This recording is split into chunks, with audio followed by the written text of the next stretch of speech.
Hi, everyone. Welcome back to another Facebook Live interview here at the Spine Health Foundation. My name is Erica Anderson, and I'll be your host today. And I'm excited to have joining us today Sheldon Buytenhuys. He is a 2019 We've Got Your Back Gala co-chair and also a Spinal champion, as well as a huge supporter of the foundation. So thank you so much for joining us today, Sheldon. Yeah, absolutely. Good morning.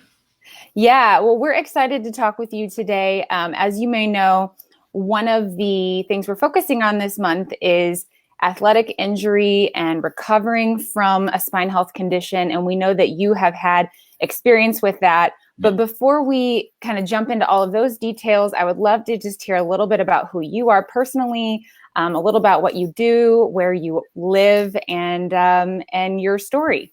Sure, absolutely.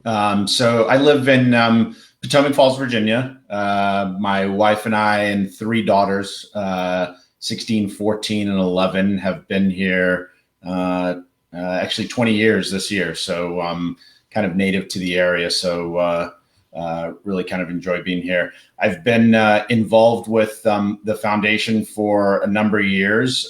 Originally, when I first had my surgery back in 2010, and then as a race participant with the race for a number of years, and then the last, I guess, year and a half, 2 years, served on the board.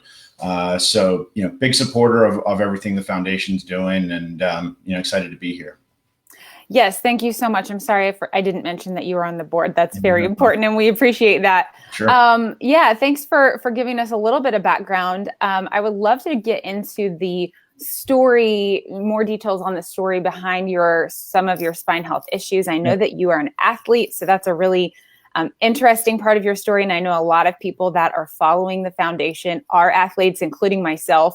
So when you get this issue of a back problem or this diagnosis, it can seem really devastating sometimes. So tell us, what was your story and your journey through that?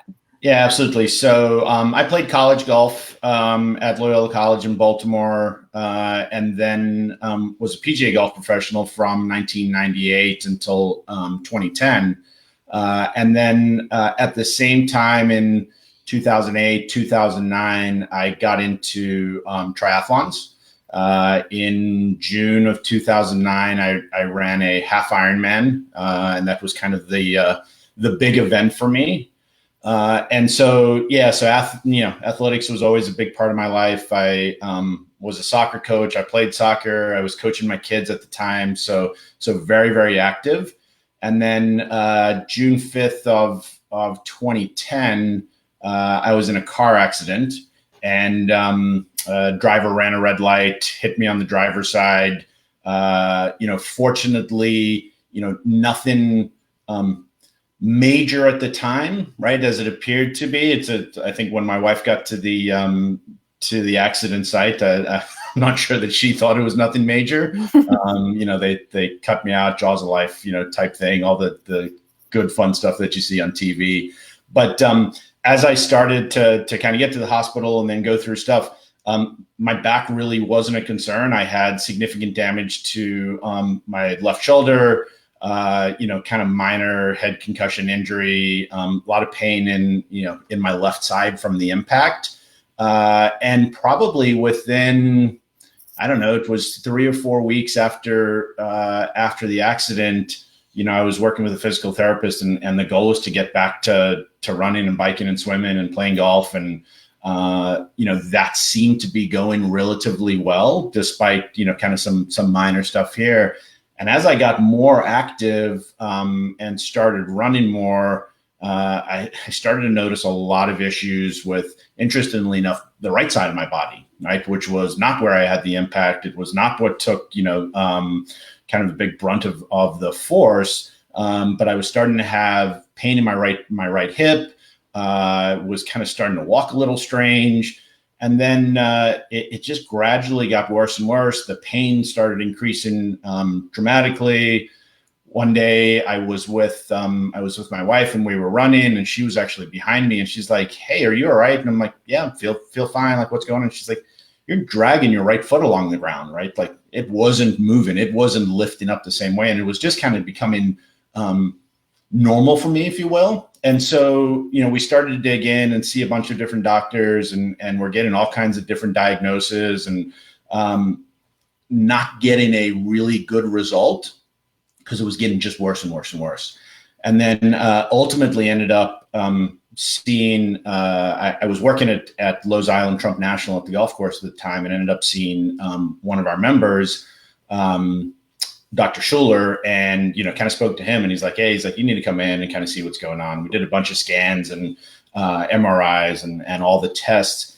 And ultimately what found out was that there was a very, very small hairline fracture just below S1 in my pelvis. And kind of my pelvis was starting to fall forward and collapse, if you will. And it was putting unbelievable amounts of pressure onto the nerves coming out of L4, L5, S1 in that area. And it was causing all the pain down my right side, and was causing numbness, and et cetera, et cetera.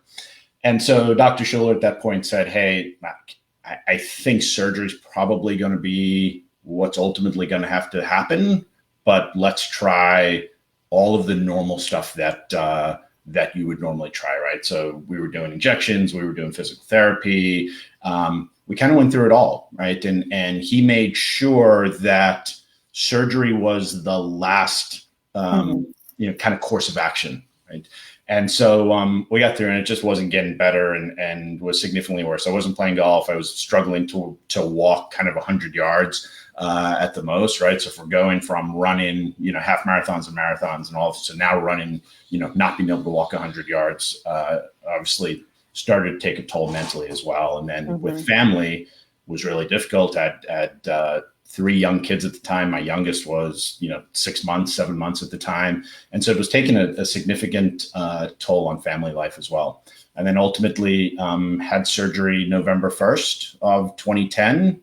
I remember the first morning after surgery when Dr. Schuler came into my room, and he said, hey, I got to make you kind of sit up, and let's just test what's happening on that right side. I don't expect anything major right away. It will take a little while. And he sat me up and pushed down on my right foot and asked me to put some pressure on it.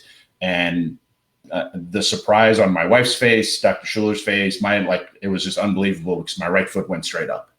And overnight I had gained unbelievable amount of strength back in that right foot, full range of motion, everything. I think Dr. Schuler was more shocked than anyone, which was a little disturbing at the time.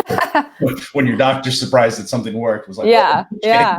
But yeah, so spent 3 days in hospital, and they had me up walking pretty quickly and doing stuff. And so that was November, and May of 2011, I ran the We've Got Your Back 5K.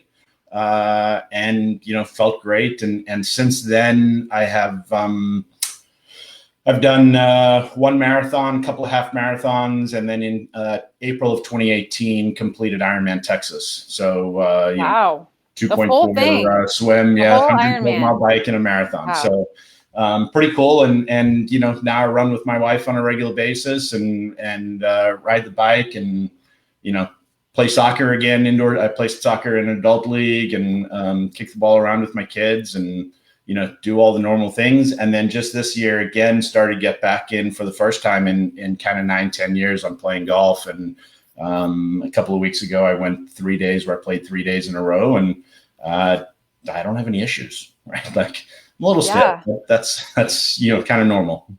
Yeah, I think you hit on something really important for our audience, because what I see a lot of people saying is that they want to avoid surgery at all costs. And it's understandable, because surgery is scary. But sometimes you do get to that point where you have exhausted all of your other options. Nothing else is working. So I'd ask you, were you nervous to have surgery? Yeah. And, obviously it went really well for you, but what was that like in your head when you had to make that decision? Yeah. So it was interesting, right? Because I actually did have a doctor, prior to seeing Dr. Schuler, I did have a doctor tell me, he's like, I wouldn't do surgery on you. Right. And part of their reason for not doing surgery was because they were concerned about, my ability to do the things that I normally wanted to do. Being a golf professional at the time, a lot of rotation, a lot of time on my feet, that kind of thing. They were nervous, but they wanted to do, the traditional spinal fusion where they go in through your back and stick in a couple of rods and that kind of thing. And yeah, that has, some of its limitations. But the interesting thing is when I saw Dr. Schuler, he very much took into consideration what my life was like and what I ultimately wanted to get.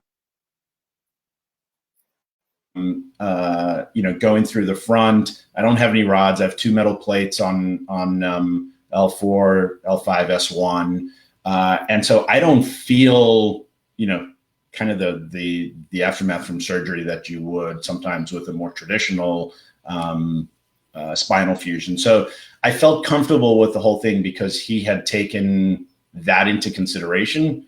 The other thing was we had gone through everything possible prior to doing surgery. And so there wasn't, in my mind, there really wasn't much of an option. And it was like, hey, it can't get much worse. Right. I'm taking painkillers on a daily basis. And, I'm not able to play golf. I'm not able to run, not able to walk. So like, can it get much worse? I guess maybe. And how long did it take, or like, how long were you sort of incapacitated in that way? Yeah. So I think that was the other interesting part. And it's the other thing that I talk to a lot of people about when it comes to, trying different things. We went through it very quickly. Right. So, my accident was June. I think I saw Dr. Schuler for the first time in early September, maybe late August. Right. So it was 2 months, maybe 2.5 months from when we first saw him to doing surgery. But, we tried the shots, got no relief. So it wasn't like, hey, let's try shots 3 or 4 or 5 more times and see if we get anything. It was, no, the shots aren't working. Right. We went through the physical therapy, and I think the physical therapy part was less about seeing if that would work and more about making me stronger and ready for surgery.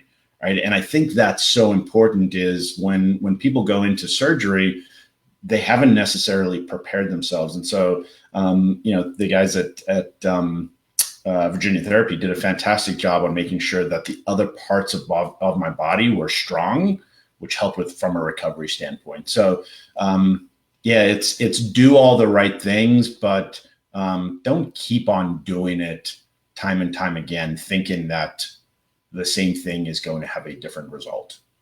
Yeah. Now, as an athlete, how was it for you not being able to do those things? And did that encourage you to really keep fighting? Yeah, no, absolutely. I mean, so the athletic part was super important, and made a big difference, and definitely,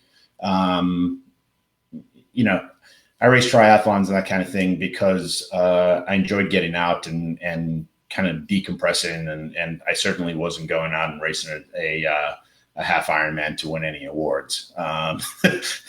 So that part of just being active. So I think it was more being active than anything else. I think the other big piece is not being able to do the active athletic type things with your kids. Right. Mm-hmm. I had, at the time of my surgery, my oldest was 6, and I'd been coaching her in soccer and was, she was just starting to get into the fun age of, we're not sitting down picking daisies on the field, like actually doing something. And so I wanted to be out there, doing that with her. And then I think the other big thing and what people have to be aware of is the effect that all of the pain medication and opioids can have on rehabilitation, on family life, right? And that's a huge impact as well. So that's the other reason that I encourage people. If you're living on pain medication to get through, right, you need to go and get something fixed and make a change, because it's not good. And many doctors out there are way too often just kind of using that as the resource.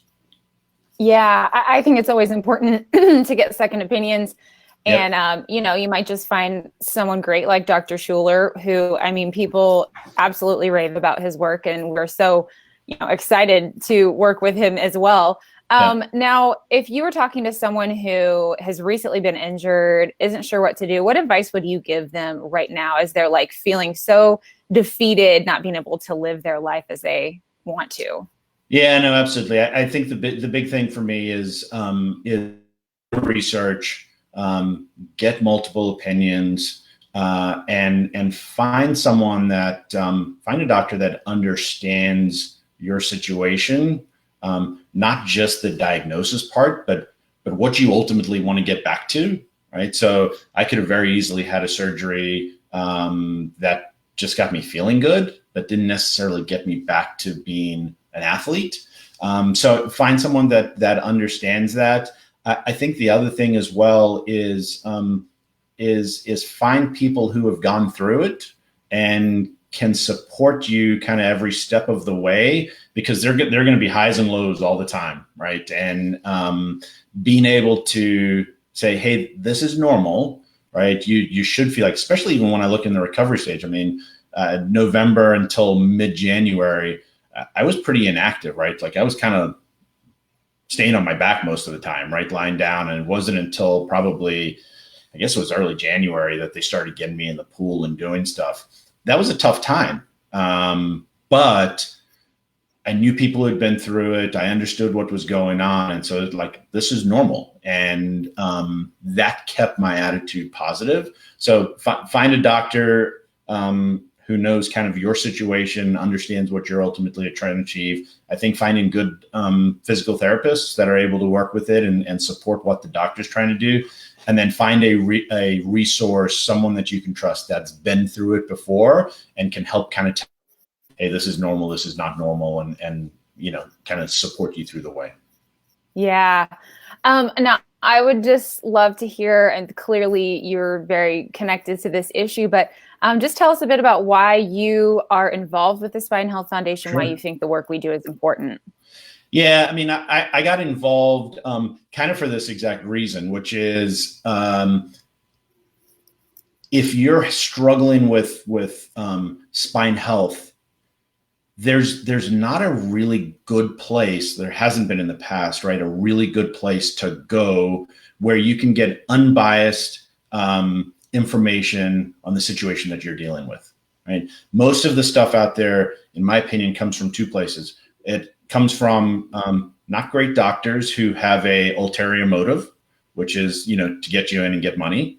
And it comes from people who have had bad experiences, right? We all hear the same story, right? If you go to a restaurant and you have a bad experience, you tell 10 people. If you have a great experience, you tell one. So Same true. same thing on spine health, right? You do a Google search on back surgery, and you may never ever go to a back doctor in your life, right? It's scary out there. So I wanted to come to the foundation and really work with the team on creating a resource for people who are going through challenges, and something that they can trust, right? And is reputable. And the foundation's done an absolutely amazing job over the last 18 to 24 months in really starting to create that resource where you can go and find out information based on where you are in your journey.